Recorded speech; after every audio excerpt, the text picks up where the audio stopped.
ఈరోజు ఈ వీడియోని చాలా ఉద్వేగపూరితంగా నేను చేస్తున్నాను. కారణం Sushant Singh Rajput. Sushant, I hate you Sushant. నువ్వు ఒక హీరోగా, ఒక టీవీ ఆర్టిస్ట్గా, ఒక హీరోగా బాలీవుడ్ స్థాయికి ఎదిగావు, అంచెలంచెలుగా ఎదిగావు. నువ్వు ఎక్కడ కాలు మోపితే అక్కడ నీకంటూ ఒక విజయాన్ని, ఒక ప్రస్థానాన్ని సృష్టించుకున్నావు. AIEEEలో 7th ర్యాంక్ హోల్డర్గా ఒక హైలీ ఇంటలెక్చువల్ అని కూడా నిరూపించుకున్నావు. ఎన్నో విజయాలు. అంతర్జాతీయ ల్యూనార్ ల్యాడర్ రిజిస్ట్రీలో చంద్రుడిపై భూమి కూడా నువ్వు కొనుక్కున్నావు. కానీ ఇక్కడ నీ జీవితాన్ని పరిపూర్ణంగా జీవించలేక 34వ ఏట అర్ధాంతరంగా వెళ్ళిపోయావు. నీకు ఇది న్యాయమా? ఎంతోమంది ఆశలని తుంచివేశావు సుశాంత్. నువ్వు మాత్రమే చనిపోలేదు తెలుసా. ఎంతోమంది ఆశయాలను తుంచివేసి వెళ్ళిపోయావు నువ్వు.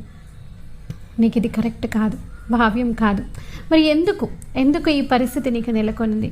మేమంతా అందం, అభినయం, కీర్తి, పేరు, ప్రతిష్టలు నీ సొంతమని మేమనుకున్నాము. కానీ వీటన్నింటికి మించి ఇంకా ఏదో కావాలని తహతహలాడావు నువ్వు. అందుకే డిప్రెషన్లోకి వెళ్ళిపోయావు. చివరగా అమ్మతో నువ్వు షేర్ చేసుకున్న ట్వీట్, మసకబారిన గతం కన్నీరుగా జారి ఆవిరవుతుంది. అనంతమైన కలలు చిరునవ్వుని, అశాశ్వతమైన జీవితాన్ని చెక్కుతున్నాయి అని, ఈ రెండింటి మధ్య బ్రతుకుతున్నాను అమ్మా అని చివరగా నువ్వు అమ్మతో కూడిన ఫోటోని షేర్ చేసుకున్నావు. ఈ పోస్ట్ చాలు నువ్వు ఎంత డిప్రెషన్లో ఉన్నావో మాకు అర్థమవుతుంది. కానీ నువ్వు చనిపోయాక ఇంతమంది నీ గురించి ఆలోచిస్తున్నాము, బాధపడుతున్నాము, మా గుండెలు బరువెక్కుతున్నాయి. కానీ నీకెవ్వరికీ షేర్ చేసుకోవాలని అనిపించలేదా సుశాంత్? డిప్రెషన్లో ఉన్నప్పుడు నువ్వు చిచోరే సినిమాలో డిప్రెషన్ అండ్ ఆత్మహత్యల గురించి చాలా బాగా చెప్పావు కదా. మరి నీ జీవితానికి ఎందుకు అన్వయించుకోలేకపోయావు నువ్వు? రియల్ లైఫ్లో నువ్వు చెప్పిన పాఠాలు రియల్ లైఫ్లో నువ్వు అన్వయించుకోవడంలో నువ్వు వెనుకడుగు వేశావు కదా. సో మై డియర్ సుశాంత్, నీ ఆత్మ శాంతించాలని కోరుకుంటూ, అసలు డిప్రెషన్ అంటే ఏంటి, డిప్రెషన్ కారణాలేంటి, డిప్రెషన్లో ఉన్న వాళ్ళకి ఎలాంటి ట్రీట్మెంట్ ఇవ్వాలి, వాళ్ళు ఏ విధంగా కోలుకుంటారు అనే అంశాలని మాట్లాడడానికి నేను మీ ముందుకు వచ్చాను. డిప్రెషన్ అంటే ఇది ఒక మూడ్ డిజార్డర్.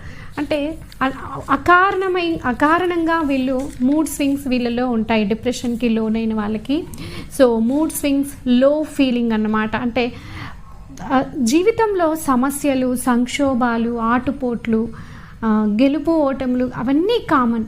కానీ డిప్రెషన్కి గురి అయిన వాళ్ళు ప్రతిదాన్ని కూడా చాలా లోగా తీసుకుంటారు. అంటే బాధపడతారు, సడన్గా ఒంటరిగా ఫీల్ అవుతారు. డిప్రెషన్లో అంటే మన రియల్ లైఫ్లో జనరల్గా ప్రతి ఒక్కరికి కామన్. డిప్రెషన్ అనేది నార్మల్ ప్రక్రియ. కానీ ఒక 2 వారాలు దాటి వాళ్ళు ఒంటరిగా, బాధగా వాళ్ళతో వాళ్ళే గడుపుతున్నారు అని కనుక గమనించుకున్నట్లయితే ఖచ్చితంగా ప్రొఫెషనల్ హెల్ప్ తీసుకోవాలి, మెంటల్ హెల్త్ ప్రొఫెషనల్ తీసుకోవాలి. మన సమాజంలో ఉన్న ఒక స్టిగ్మా ఏంటి అంటే జ్వరము, జలుబు లాంటి వాటికి తొందరగా మనం డాక్టర్ని కన్సల్ట్ చేస్తాము. కానీ ఇలా ఒంటరితనం, కుంగుబాటు లాంటి వాటికి డాక్టర్ని కలవాలి అంటే నాకేదో అయిపోయింది, నాకేదో మానసికమైన ప్రాబ్లం ఉంది, నన్ను అందరూ పిచ్చి వాళ్ళు అనుకుంటారేమో సమాజంలో అని ఒక భయంతో డాక్టర్ని కలవకుండా, అంటే సైకాలజిస్ట్ని కానీ సైక్రియాటిస్ట్ని కానీ కలవకుండా ఉండిపోతారు. అసలు ఈ డిప్రెషన్ గురించి మనం కంప్లీట్ డీటెయిల్గా చూద్దాం. అంటే ఇక్కడ సుశాంతే కాదు, ఎంతోమంది సక్సెస్ సాధించిన వాళ్ళు కూడా, అంటే కేవలం ఫెయిల్యూర్ అయిన వాళ్ళే డిప్రెషన్కి పోతున్నారా అంటే కాదు. చాలా ఎక్కువ శాతం మనం సొసైటీలో తీసుకుంటే సక్సెస్ఫుల్ పీపులే ఒకానొక సందర్భంలో కోపప్ చేసుకోలేక డిప్రెషన్కి గురై చివరగా వాళ్ళు తమ జీవితాల్ని అర్ధాంతరంగా ముగించుకుంటున్నారు. మై డియర్ ఫ్రెండ్స్, అసలు ఈ డిప్రెషన్ మన చుట్టూ ఉన్న వాళ్ళలో ఇలాంటి ఇప్పుడు నేను చెప్పే కారణాలు, సిమ్టమ్స్ ఇవన్నీ కనుక గమనించినట్లయితే మన వాళ్ళని మనం కాపాడుకోగలుగుతాము. దీన్ని నేను డీటెయిల్గా డిప్రెషన్ గురించి నేను ఎక్స్ప్లెయిన్ చేస్తాను. ఇది ఒక మానసికమైన జబ్బు. డిప్రెషన్ అనేది ఒక మానసికమైన జబ్బు. పెను తుఫానులా ఆవరించి మనిషిలో విచారాన్ని పెంచి చివరికి మనిషిని పిరికి వాడిలాగా ప్రాణాన్ని కూడా తీసుకునేలాగా చేయగల మహమ్మారి ఈ డిప్రెషన్. ఏ కారణం లేకుండానే నిరాశ నిస్పృహలకు లోనయ్యే వాళ్ళు కొందరు చిన్న కారణాలకి భయపడిపోయి ఆ సమస్య నుంచి బయటపడలేననుకొని సమస్య నుంచి కంప్లీట్గా పారిపోవాలని సూసైడ్ టెండెన్సీలోకి వెళ్ళిపోయి చివరిగా ఆత్మహత్య చేసుకునే వాళ్ళు కొందరు. సో ఏ పని చేయాలన్న ఆసక్తి లేకపోవడం, నా వల్ల ఏ పని కాదు అన్న ప్రతికూల ఆలోచనలు, ఎవరితోనూ మాట్లాడకుండా ఒంటరిగా కూర్చోవడం, అపరిమితమైన భయం, చిరాకు, కోపం, అసహనం, ఎదుటివారిని క్షమించలేకపోవడం, ఆకలి తగ్గిపోవడం, అతిగా తినడం, నిద్ర లేకపోవడం, అతిగా నిద్రపోవడం, ఏ పనిపైన మనసుని లగ్నం చేయలేకపోవడం, మెమొరీ లాస్, కొందరు ఇతరులు తమని వెంబడిస్తున్నట్టుగా హాల్యూసినేషన్ ఇల్యూషన్స్లోకి లోనవ్వడం, ఇంకొందరు గంటల తరబడి ఒకటే రూమ్లో బందీలాగా ఉండిపోవడం, ఇలా రకరకాల ఆత్మన్యూన్యత భావనలు, ఇన్సెక్యూరిటీ ఫీలింగ్స్ మనం డిప్రెషన్లో చూస్తాము. సో ఇక్కడ డిప్రెషన్కి చాలా కారణాలు ఉంటాయి. రిలేషన్షిప్ ప్రాబ్లమ్స్ అంటే physical problems, psychological problems, emotional problems. So ఎక్కువగా డిప్రెషన్కి లోన్ అవ్వడానికి కారణాలు రిలేషన్షిప్ ప్రాబ్లమ్స్ చాలా ఉంటాయి. అంటే లవ్ ఫెయిల్యూర్స్ కావచ్చు, తమ వాళ్ళు తమని ప్రేమించట్లేదని భయపడడం కావచ్చు, వన్ సైడ్ లవ్ కావచ్చు, వర్క్ స్ట్రెస్ కావచ్చు, ఫైనాన్షియల్ మ్యాటర్స్ కావచ్చు, ఇలా ఫ్యామిలీ రిలేషన్స్లో ప్రేమ అవతల వాళ్ళు తమని ప్రేమించాలి అని కోరుకున్నప్పుడు వాళ్ళు తమకి సరి అయిన విలువ ఇవ్వట్లేదు అనుకున్నప్పుడు, ఎదుటి వాళ్ళు తమని యాక్సెప్ట్ చేయాలి అన్న ఎక్స్పెక్టేషన్స్కి రీచ్ కానప్పుడు ఈ సూసైడల్ టెండెన్సీ అనేది మనం చూస్తూ ఉంటాము. గిల్ట్ భావన కూడా డిప్రెషన్కి ఒక ప్రధాన కారణం. ఎస్, మరి డిప్రెషన్లో అంటే ఎక్కడ మనం రోజు డైలీ లైఫ్లో ఎదుర్కొనే మూడ్ ఫ్లక్చుయేషన్స్ మామూలుగా అందరికీ ఉంటాయి. సహజంగా మూడ్ ఫ్లక్చుయేషన్స్ కామన్. కానీ ఈ mood fluctuations over the period of time రిపీటెడ్గా అయ్యి ఒక 15 రోజులు దాటితే మాత్రం మనం గమనించుకొని వెంటనే డాక్టర్ని కన్సల్ట్ చేయాల్సిన అవసరం ఉంది. డిప్రెషన్లో రకాలు మామూలుగా mild, moderate, serious and profound రకాలుగా ఉంటాయి. మైల్డ్ అండ్ మోడరేట్ మనకి తొందరలోనే అంటే గమనించగానే తొందరగా డాక్టర్ని కన్సల్ట్ అయ్యి దానికి మెడికేషన్ తీసుకుంటే, కౌన్సిలింగ్ ఆర్ మెడికేషన్ కనుక తీసుకున్నట్లయితే తక్కువ టైంలో అంటే 1-2 మంత్స్లోనే వాళ్ళు రికవర్ అయిపోయే అవకాశాలు ఉంటాయి. సో ప్రొఫైన్ అండ్ సివియర్లో కొంచెం టైం టేకింగ్ ప్రాసెస్. సో ఇక్కడ అంటే కోపప్ స్కిల్స్ అనేవి అంటే స్ట్రెస్ మేనేజ్మెంట్లో మనకి డిప్రెషన్కి లోనైనప్పుడు, ఒత్తిడికి లోనైనప్పుడు వీటికి కోపప్ స్కిల్స్ కొన్ని ఉంటాయి. అంటే చాలామంది negative cope up skills and positive cope up skills. అంటే పాజిటివ్ కోపప్ స్కిల్స్ అంటే ట్రీట్మెంట్ కావచ్చు, ఫ్యామిలీ మెంబర్స్ సపోర్ట్ కావచ్చు, ఎమోషనల్ సపోర్ట్ కావచ్చు. నెగిటివ్ కోపప్ స్కిల్స్ అంటే ఏంటి? స్ట్రెస్కి గురైనప్పుడు, ఒత్తిడికి గురైనప్పుడు ఆల్కహాల్ కానీ, స్మోకింగ్ కానీ, ఇంకా ఇలాంటివి అలవాటు చేసుకొని దాని ద్వారా మరింతగా డిప్రెషన్ ఎక్కువ అయ్యే అవకాశాలు ఉంటాయి. అలా కాకుండా డిప్రెషన్లోకి వెళ్ళిపోయినప్పుడు సైకాలజిస్ట్ని కానీ, సైకోథెరపిస్ట్లను కానీ, సైక్రియాటిస్ట్లని కానీ కలిసినప్పుడు వాళ్ళు ఇచ్చే మెడికేషన్, వాళ్ళు ఇచ్చే కౌన్సిలింగ్, గైడెన్స్తోని తొందరగా డిప్రెషన్లోంచి బయటపడవచ్చు. సో మనం ముందే చెప్పుకున్నాం, ఒక జ్వరము, జలుబు లాంటివి వచ్చినప్పుడు, ఫిజికల్ ప్రాబ్లమ్స్ వచ్చినప్పుడు, మన శారీరక రుగ్మతలు వచ్చినప్పుడు ఏ విధంగా అయితే డాక్టర్ని కన్సల్ట్ చేస్తామో అదేవిధంగా మానసికమైన కుంగుబాటు, డిప్రెషన్కి గురి అయినప్పుడు ధైర్యంగా ఒక మెంటల్ హెల్త్ ప్రొఫెషనల్ని కలిసినప్పుడు, సైకాలజిస్ట్ ఆర్ సైక్రియాటిస్ట్ని కలిసినప్పుడు తొందరగా రికవరీ అయ్యే అవకాశం ఉంటుంది. ఆఫ్టర్ దట్ మనం ఇక్కడ అసలు డిప్రెషన్ ఉన్న వాళ్ళని మనం కూడా డిప్రెస్ అవుతున్నాము అని ఎలా కనుక్కోవచ్చు? మనం డిప్రెషన్లోకి గురవుతున్నాము అండ్ మన చుట్టూ ఉన్న వాళ్ళు డిప్రెషన్లో ఉన్నారు అన్న విషయాన్ని మనం ఎలా కనుక్కోవచ్చు? సో వాళ్ళలో ఎలాంటి సిమ్టమ్స్ మనం చూడొచ్చు? వాళ్ళలో ఒక డిప్రెస్డ్ మూడ్ ఉంటుందండి, రెడ్యూస్డ్ ఇంట్రెస్ట్ ఉంటుంది, ఏ పని చేయాలన్న ఆసక్తి ఉండకపోవడం, irritability, irritation, loss of sexual desire and loss of appetite, లేదా కొందరు ఓవర్ ఈటింగ్ చేస్తుంటారు, కొందరు సడన్గా వెయిట్ లాస్ అవుతారు, కొందరేమో సడన్గా వెయిట్ గెయిన్ అవుతుంటారు, స్లీప్ డిజార్డర్స్, ఇన్సోమ్నియా అంటే నిద్రపోలేకపోవడం, రెస్ట్లెస్నెస్ అండ్ స్లో మూమెంట్ అనమాట, ఫాస్ట్గా యాక్టివ్ మూమెంట్ ఉండదు వాళ్ళ బాడీలో, అండ్ తొందరగా అలసిపోతుంటారు, fatigue, loss of energy, and స్పీచ్లో కూడా చాలా వేరియేషన్స్ వస్తాయి. కొంతమంది పొరబడుతూ మాట్లాడుతుంటారు, నత్తి లాంటివి కూడా మనం గమనించవచ్చు. అండ్ ఫీలింగ్స్ ఆఫ్ వర్త్లెస్నెస్, నాకంటూ నేను ఈ భూమి మీద బ్రతికి వేస్ట్, నేను ఎందుకు బ్రతకాలి లాంటి ఆలోచనలు వాళ్ళు చేస్తుంటారు, గిల్ట్ ఫీల్ అవుతుంటారు. అండ్ ఆలోచనలో డిఫికల్టీ ఇన్ థింకింగ్, ఆలోచించడంలో సరైన ఆలోచనలు చేయలేకపోతుంటారు, ల్యాక్ ఆఫ్ కాన్సన్ట్రేషన్, డెసిషన్స్ తీసుకోవడంలో కూడా వెనుకబడిపోతుంటారు. సో ఎప్పుడు కూడా చనిపోవాలి అన్న థాట్స్ వస్తూ ఉంటాయన్నమాట, recurrent thoughts of death, suicide, and చివరగా వాళ్ళు ఈవెన్ సూసైడ్ అటెంప్ట్ కూడా చేసుకుంటూ ఉంటారు. సో ఇక్కడ ఎస్పెషల్లీ ఉమెన్లో కనుక చూసినట్లయితే mood swings, fatigue, irritability and anxiety, నేను ఒక్కదానే ఈ పనంతా చేసుకోవాలా, నాకు నేనే చేయాలా, నాకు ఎవరైనా ఒకరు తోడుంటే బాగుండు, ఇది ఆ ఫీలింగ్ని మళ్ళీ మళ్ళీ మళ్ళీ ఆలోచించడం ద్వారా వాళ్ళు చాలా మూడ్ స్వింగ్స్కి గురవుతుంటారు, తొందరగా అలసిపోతుంటారు. అండ్ ఎమోషనల్ వెల్బీయింగ్లో అంటే ఫీలింగ్ సాడ్ ఆర్ ఒంటరితనం, ఎంటీగా ఫీల్ అవ్వడం, యాంగ్జియస్గా ఫీల్ అవ్వడం, నమ్మకం లేనట్లుగా హోప్లెస్నెస్ ఫీల్ అవ్వడం, బిహేవియరల్ ప్రాబ్లమ్స్ లాంటివి, loss of interest in activities. అప్పటిదాకా కిట్టి పార్టీలని, ఫ్యామిలీ పార్టీస్ అని చాలా యాక్టివ్గా తిరిగే వాళ్ళు ఆల్ ఆఫ్ సడన్గా అన్ని పార్టీస్ని, అన్ని ఎంగేజ్మెంట్స్, సోషల్ ఎంగేజ్మెంట్స్ని అవాయిడ్ చేస్తుంటారు. మనం ఇవన్నీ సిమ్టమ్స్ని చూసి మనం అర్థం చేసుకోవచ్చు, ఓకే డిప్రెషన్లోకి వెళ్ళిపోతున్నారేమో అని. అండ్ ఫ్యామిలీ పార్టీస్ని కూడా అవాయిడ్ చేయడం జరుగుతూ ఉంటుంది. So cognitive abilities like thinking or talking more slowly. So ఇలా ఎస్పెషల్లీ ఇంకా చిల్డ్రన్లో కనుక చూసినట్లయితే మరి పెద్దవాళ్ళలో మనం తొందరగా గమనించవచ్చు, పిల్లల్లో కాస్త కష్టము.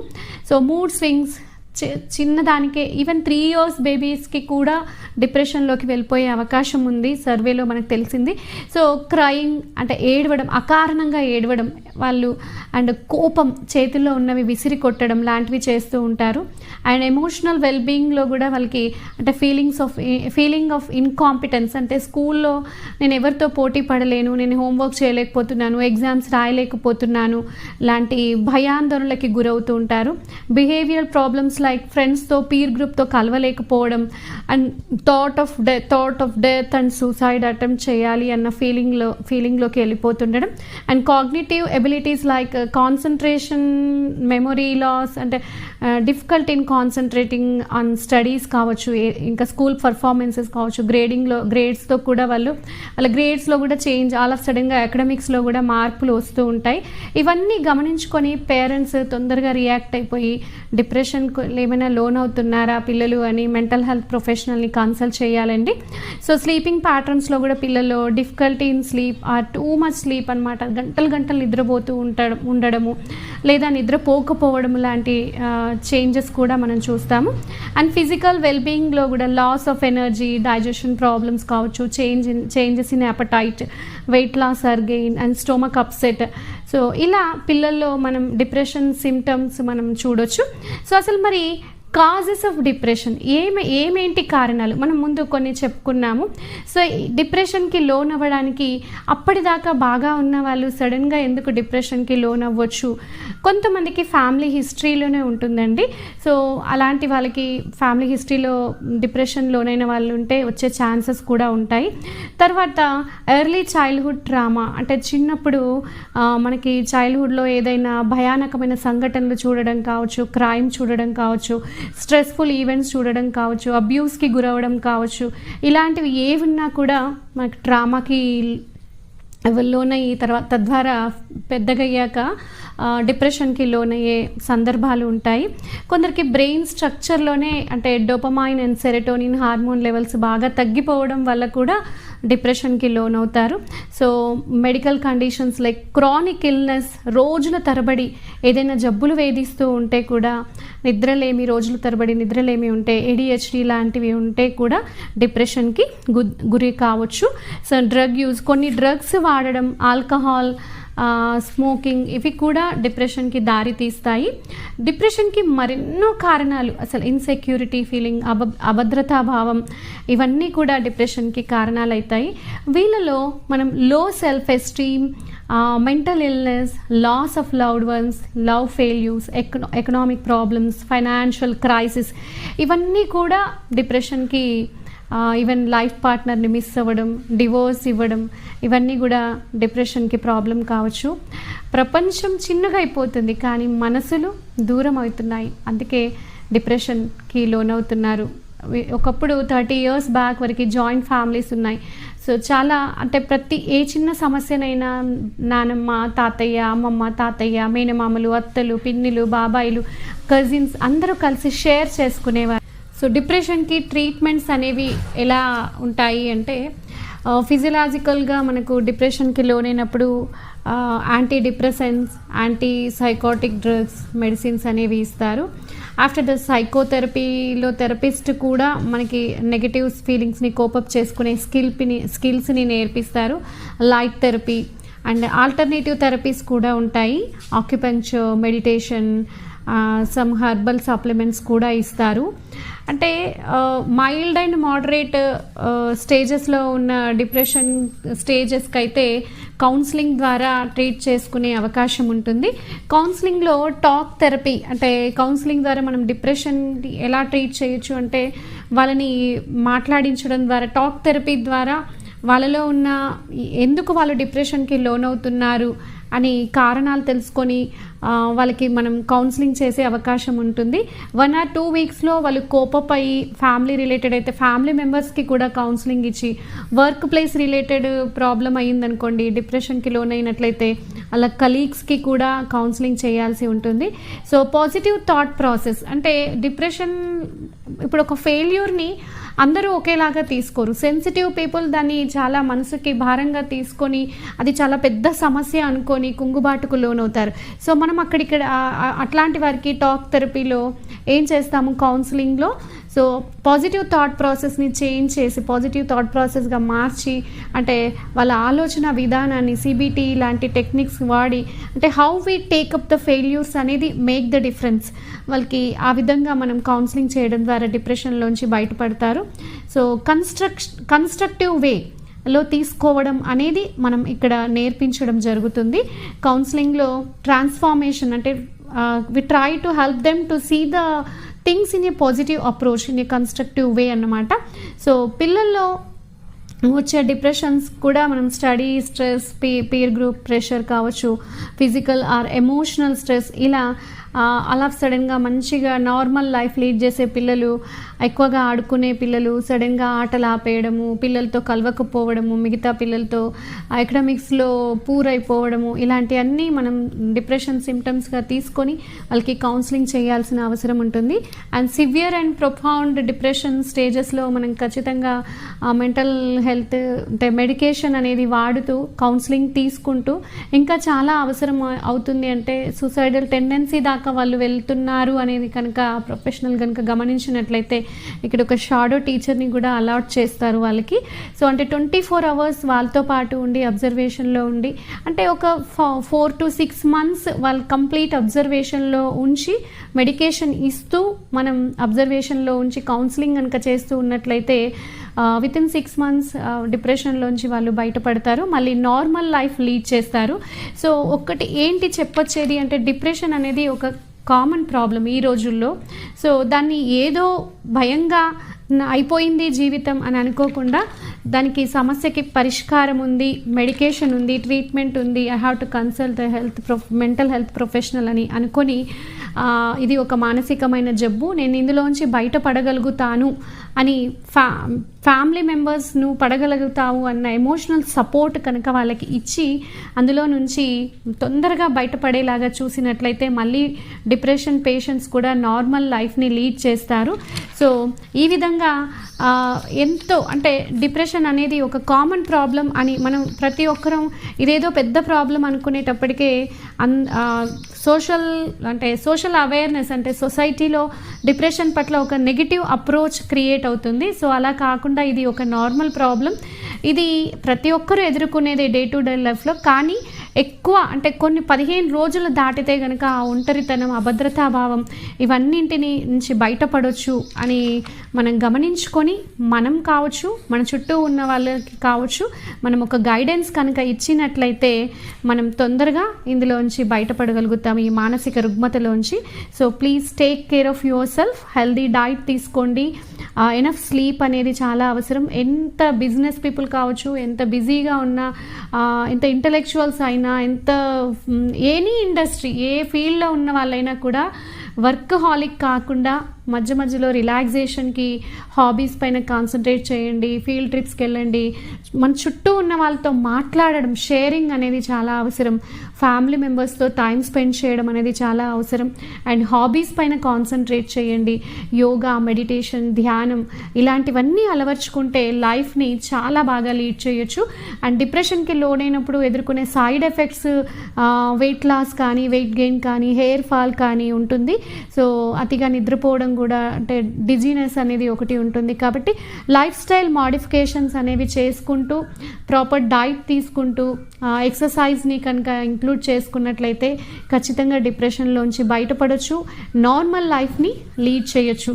సో ఇది ఒక మానసికమైన సమస్య, ఇందులోంచి తొందరగా బయటపడవచ్చు. సమస్యలు అనేటివి శాశ్వతం కాదు. చంద్రుడికి అమావాస్య, పౌర్ణమిలాగా కొన్ని 15 రోజులు చీకటి, 15 రోజులు వెలుతురులాగే మనందరి జీవితాల్లో కూడా చీకటి వెలుతురులు కామన్.